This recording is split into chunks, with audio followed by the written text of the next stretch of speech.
네, 안녕하세요. 내일 드디어 당일 투표 선거일이죠. 저는 당일파입니다. 아마 저 시청자님들 여러분들도 당일파일 겁니다. 예, 뭐 공휴일 하고 있는데 당연히 선거일이 공휴일 같이 돼 있는데 당일 안 하면 좀 그렇죠. 예, 당일파입니다. 자, 이번 선거는 동맹이냐 종중이냐에 관한 선택입니다. 종중 극복 대한민국이냐, 종중 지배 대한민국이냐, 이것에 관한 선택입니다. 한국인은 2000년 동안 중국에 대한 정체성 게임을 펼쳐온 민족입니다. 뭐 영어로 좀 유식하게 표현하면 Identity Game with China, 그렇게 표현할 수 있겠죠. 서울은 베이징으로부터 불과 1000km이죠. 그럼에도 우리는 우리 자신의 언어, 문자, 의복, 음식, 주택, 풍습 등 민족 문화의 풀세트를 지키고 발전시켜 왔습니다. 제가 생각하기엔 우리가 대승화엄불교와 성리학을 섬겼던 것도 이 정체성 게임을 위한 정신적 주춧돌을 찾으려는 노력에 기인한다고 봅니다. 그런데 1949년 중국이 적화되고 그 1년 후에 6.25 때 무려 300만 명을 파병해서 개입한 이래 공산 중국은 그 본질에 있어 우리와 결코 우호적 관계가 될 수 없습니다. 이런 와중에 1970년 헨리 키신저 미 국가안보보좌관이 중국을 접촉하기 시작했습니다. 파키스탄에서 날아 들어갔어요. 극비에. 한국 군인들이 월남의 밀림 속에서 베트콩과 싸우고 있던 와중이었습니다. 드디어 1972년에는 리처드 닉슨 미 대통령이 베이징을 방문해서 모택동과 정상회담을 하면서 미중 화해가 이루어졌습니다. 이같이 이제 혈맹 미국의 대중 화해 행보는 우리에게는 마른 하늘에 벼락이 치는 것과 같은 일이었습니다. 이 움직임이 우리 유신과도 관계가 있습니다. 유신으로 맞선 거예요. 한국인은 6.25를 거치면서 태생적 반공, 태생적 반전체주의, 태생적 반중입니다. 그런 한국인으로선 하루아침에 혈맹이 미중 화해로 도니까 방향 감각을 유지하기 힘든 거대한 혼란기가 시작된 겁니다. 놈들은 동구가 무너지고 소련이 붕괴하면서 이런 혼란기가 시작됐지만 우리는 그보다 거의 20년 앞서서 시작한 겁니다. 그러나 미중 화해는 아무것도 아니었습니다. 월남에서 수렁에 빠진 미국이 어쩔 수 없이 선택한 일이라고 볼 수 있기 때문입니다. 진짜 문제는 1989년 동구권 붕괴가 본격화되고 소련이 휘청거리면서 시작됐습니다. 그해 6월 중국은 천안문 광장에서 수만 명을 학살했습니다. 아버지 부시 대통령은 이 무참한 일에 눈을 감고 미중 밀월을 시작했습니다. 아마 소련이 이제 마지막 임종 자리에서 숨을 헐떡거리니까 그랬을 겁니다. 1989년 이후 2018년 여름 트럼프 정부가 중국에 대해 관세 전쟁을 시작할 때까지 30년 동안 미국을 비롯한 서방은 중국 사랑에 함몰됐습니다. 중국은 기회의 땅으로 받아들여졌습니다. 세계 시장 속에서 경제 성장을 이루면 저절로 민주화된다라는 터무니없는 낙관이 서방을 지배했습니다. 이보다 더 심각한 문제는 서방 엘리트들의 타락이었습니다. 가치 판단을 해체시키고 자유공화국을 해체시켜야 한다라는 황당한 사고방식이 미국과 유럽의 엘리트들 사이에 만연됐습니다. 저는 이것을 중국 사랑 해체주의 글로벌리즘이라고 부릅니다. 그러한 망할 놈의 풍조가 지배하는 그런 시대가 됐습니다. 영어로 유식하게 표현한다면 Xenophile Deconstructivist Globalism, 이렇게 말할 수 있습니다. 이 시기 한국 역시 깊은 정신적 혼란, 방향감각 상실에 함몰됐습니다. 미국과 유럽의 정신이 병들고 타락했기 때문에 한국인으로서는 서방으로부터 보고 배울 데가 없어진 셈입니다. 종북 종중 관념과 담론이 뿌리 박았습니다. 이와 더불어 미국과 유럽에서 배워온 해체주의 풍조가 소위 진보라는 이름으로 유행했습니다. 남녀 성구분을 해체하고 역사 해석을 해체하고 진실 존중하는 기풍을 해체하고 가치 판단을 해체하는 것이 개념 있는 짓이고 진보적인 일이라고 치부됐습니다. 세계 최강의 반공, 반전체주의, 반중 역사를 가진 한국 사회가 뿌리부터 흔들렸습니다.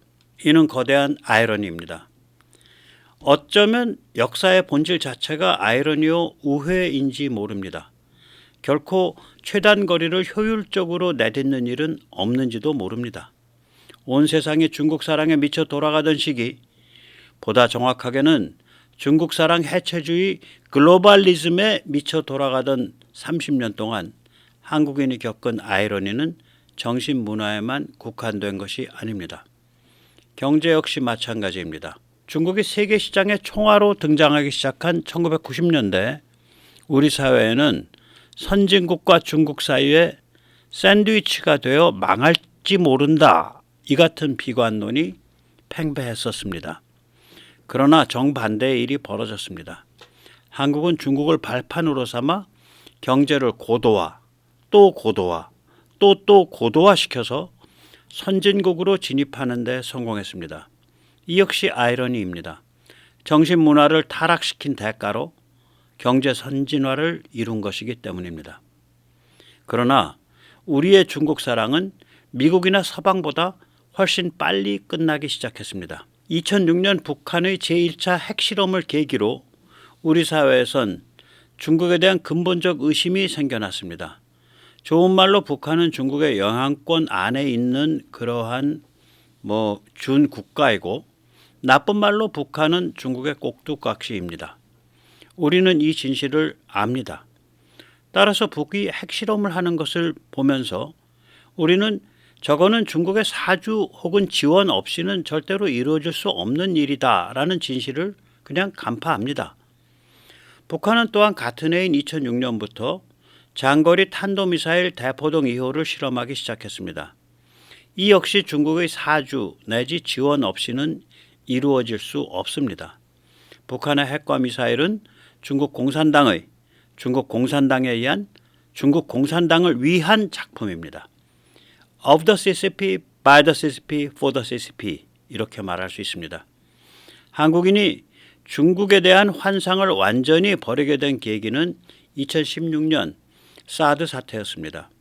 북한의 핵 미사일을 방어하기 위한 주권적 결정에 대해 중국은 비열한 방식으로 보복했습니다. 중국에 진출한 한국 기업을 이지매했고 한류를 한한령으로 막았으며 우리 역사를 동북공정으로 왜곡했습니다. 한편 미국과 유럽의 중국 사랑 극복은 우리보다 더디게 왔습니다. 2018년에 시작된 트럼프 행정부의 관세 전쟁은 별로 효과가 없었습니다. 첫째, 미국의 나홀로 반중이기 때문입니다. 둘째, 중국은 관세만으로 잡을 수 있는 상대가 아니기 때문입니다. 중국은 미국뿐 아니라 유럽과 일본을 포함한 서방 전체가 공동 전선을 펴야 제압할 수 있기 때문입니다. 또한 관세뿐 아니라 금융, 투자, 첨단산업, 첨단기업, 군사 등 전방위적 압박에 의해서만 제압할 수 있기 때문입니다. 중국 제압에 관해 미국, 유럽, 일본의 의지가 다져진 계기는 2020년 초에서 2023년 초까지 벌어진 7가지 변화입니다. 이는 첫째 코로나 사태, 둘째 우크라 전쟁, 셋째 중국 공산당의 본색 노출, 넷째 홍콩 병탄과 대만 위협, 다섯째 남중국해 도발, 여섯째 북한 핵미사일 도발 격화, 일곱째 글로벌 시스템 판 뒤집기 시도입니다. 코로나 사태 때 중국은 일회용 라텍스 장갑과 가운 등 의료진 개인 보호 장비, 이른바 PPE를 매점매석해서 유럽에서 무수한 의사와 간호사들이 숨지게 만들었습니다. 또한 우한 바이러스의 기원에 대해서는 관련 데이터를 파기하고 모르쇠로 일관했습니다. 나아가 대내적으로는 나라 전체를 제로 코로나 동물 농장으로 만들었습니다. 이는 전 세계 사람들로 하여금 중국 공산당의 비열하고 무책임한 행태를 알게 만들었습니다. 우크라 전쟁에서 중국은 일관되게 러시아를 역성들고 사실상 지원해 왔습니다. 전쟁 직전에 푸틴이 방중했을 때 시진핑과 밀담을 나누었다고 추정됩니다. 전쟁이 터지고 1년이 지난 시점에 열린 모스크바 정상회담에서 중국은 러시아와의 동맹 관계를 다시 한번 확인시켜 주었습니다. 이는 유럽을 확실한 반중으로 돌아서게 만들었습니다. 중국 체제의 성장 동력이 떨어지고 중국 인구가 감소하고 노령화가 급속 진행되고 있습니다. 이 같은 구조적 위기 때문에 중국 공산당은 두 가지 경로 중 하나를 택해야 할 처지에 내몰렸습니다. 한 가지 방법은 개혁 개방을 가속하고 자유민주주의로 이행하는 것입니다. 다른 방법은 감시, 통제, 세뇌, 처벌 시스템을 강화해서 공산당 지배체제를 더욱더 단단하게 만드는 것입니다. 첫 번째 길은 순리이고 두 번째 길은 영리입니다. 중국 공산당과 시진핑은 영리를 택했습니다. 감시, 통제, 세뇌, 처벌 시스템을 강화해서 공산당 지배체제를 더욱 단단하게 만들고 있습니다. 이에 따라 외국인 투자가 급감하고 외국계 기업의 탈중국 러시가 이어지고 있습니다. 홍콩은 중국이 세계와 교류하는 숨구멍이고 생명선이었습니다. 그러나 중국은 이를 병탄해서 본토화, 소위 메인랜다이제이션 했습니다. 대만은 중국이 세계와 교류하는 또 다른 숨구멍이고 생명선입니다. 그러나 중국은 대만을 무력 침공하겠다고 위협하고 있습니다. 홍콩과 대만에 대한 중국의 정책은 전 세계를 경악시켰습니다. 또한 탈중국 러시, 다른 말로 차이나 디리스킹을 더욱 심화시켰습니다. 만약 중국이 남중국해 도발을 하지 않았다면 지금쯤 필리핀, 베트남, 말레이시아는 완전히 중국의 앞마당이 되었을 것입니다. 그러나 남중국해 전체가 중국 바다 이렇게 우기면서 무력 도발을 이어갔습니다. 그 결과 이 나라들은 완전히 반중으로 돌았습니다. 나아가 대만 및 남중국해 도발은 일본이 반중 최전선으로 튀어나오도록 만들었습니다. 원래 일본은 독일과 마찬가지로 이념은 나몰랑, 체제도 나몰랑, 돈만 잘 벌면 돼, 전쟁 없으면 돼, 이 같은 몰같이 두길보기 경제동물 게임을 선호해온 나라입니다. 그랬던 일본이 요즘은 군비를 급속 강화하면서 남중국해와 동남아와 대만을 방어하겠다 이러한 태도를 보이고 있습니다. 중국 공산당 지도부는 베이징이 정신의 고향이며 마음의 터전입니다. 중난하이에 오골오골 모여서 자라고 살고 죽습니다. 한반도는 베이징을 코앞에 두고 있습니다. 서울에서 베이징은 불과 1000km입니다. 한국도 잔뜩 갖추어 놓은 첨단 무기에 있어서 1000km는 엎어지면 코 닿는 거리입니다. 따라서 북한이야말로 중국 공산당 방어에 있어 가장 전략적인 방파제입니다. 그래서 모택동이 북한에 대해 이렇게 말했습니다. 입술이 없어지면 이빨이 시립니다. 중국의 전략적 이익은 한반도 분단이 영구화되는 것이고 북한 체제가 온전되는 것입니다. 미국도 1945년 이후 거의 80년 동안 한반도 분단 유지 정책을 일관되게 펴왔습니다. 우리에겐 섭섭할지 몰라도 미국 입장에서는 큰 사고가 나지 않는 것이 중요하기 때문입니다. 다시 말해 중국의 전략적 이익은 한반도 분단이라는 현상을 유지하는 것, 지정학에서 말하는 스테이터스코 게임에 있습니다. 그런데 중국은 대만 침공과 남중국해 도모에 쓸모가 있다고 판단해서인지 북한에 핵과 미사일을 채워줬습니다. 북한과 같은 실패한 국가, 지정학에서 failed state라고 부르는 그러한 국가가 핵과 미사일을 갖추면 현상 유지, 스테이터스코가 무너집니다. 이쪽으로든 저쪽으로든 판이 뒤집히는 게임으로 귀결됩니다. 실패한 국가의 핵과 미사일은 현상 유지, 스테이터스코 게임을 위한 것이 아니라 판 뒤집기, 리비저니스트 게임을 위한 것입니다. 한마디로 중국은 현상 유지 게임을 펼쳐야 하는 한반도에 대해 판 뒤집기 게임을 펼치는 황당한 짓을 저지른 것입니다. 이에 미국은 한국의 자주국방을 억제해왔던 족쇄를 풀었고 한국은 자주국방을 강화해왔습니다. 그 결과 한국은 2022년, 2023년 기간 동안 세계 무기시장 주문 기준 2위를 찍었습니다. 일본 역시 무시무시한 군비 강화에 나섰습니다. 이에 따라 한미일 3국 안보 협력 체제가 눈부신 속도로 성숙하고 있습니다. 중국은 결코 이길 수 없는 철의 삼각대우를 자초했습니다. 참고로 철의 삼각형은 중국 사람들이 쓰는 용어입니다. 한미일 3국 안보 체제를 가리킵니다. 중국의 자살골은 계속 이어집니다. 중국 공산당이라 쓰고 집단 자살당이라고 읽어도 좋습니다. 중국이야말로 세계 시장 체제, WTO 체제의 최대 수혜국입니다. 이 체제를 뒷받침하는 글로벌 군사 지정학 질서가 바로 미국과 나토가 주도해온 시스템입니다. 중국은 천지사방에서 글로벌 군사 지정학 시스템에 대한 판 뒤집기 게임, 리비저니스트 게임을 펼쳐왔습니다.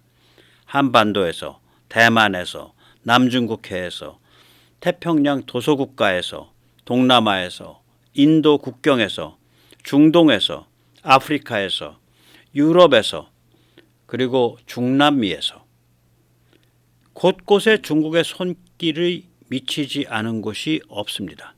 그 결과 이제 서방 전체가 중국을 전략적 지속적 위협으로 규정했습니다. 전략적 체제 경쟁자, Strategic Systemic Competitor라고 부릅니다. 이에 기초해서 중국에 대한 무역, 투자, 금융, 기술, 자원, 첨단 산업, 첨단 기술 전체에 걸쳐 전방위적 옥조이기를 시작했습니다. 이것이 바로 차이나 디리스킹입니다. 이제 탈중국은 세계 공통 상식입니다. 이제 차이나 디리스킹은 인류 공용 코드입니다. 그런데 유독 한국에서는 매우 타락한 종중 세력이 기승을 부리고 있습니다. 그래서 이번 총선에서 종중 대승이 나올 수도 있다. 이러한 걱정이 있습니다. 정말 부끄러운 일입니다. 이제 종중은 끝내야 합니다. 이제 반공, 반전체주의, 반중 DNA를 회복해야 합니다. 이제 중국에 대한 2000년 아이덴티티 게임을 완전히 종지부 찍어야 합니다. 그 까마득한 세월을 통해 쌓인 한국인의 얼을 보다 자유로운 지평으로 해방시켜 주어야 합니다. 그것이 바로 우리의 실존적 갈망입니다. 내일 참 그 역사적인이라고 할 수 있는 총선을 두고 결과가 어떻게 나오든 굉장히 심각한 함의를 가지기 때문에 역사적이라고 부르는 겁니다. 총선을 두고 말씀을 좀 이렇게 엮어봤습니다.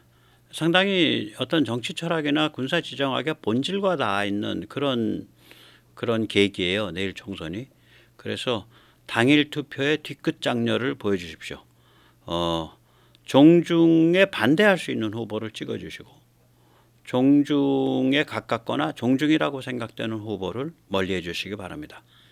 여기까지 모시겠습니다. 감사합니다.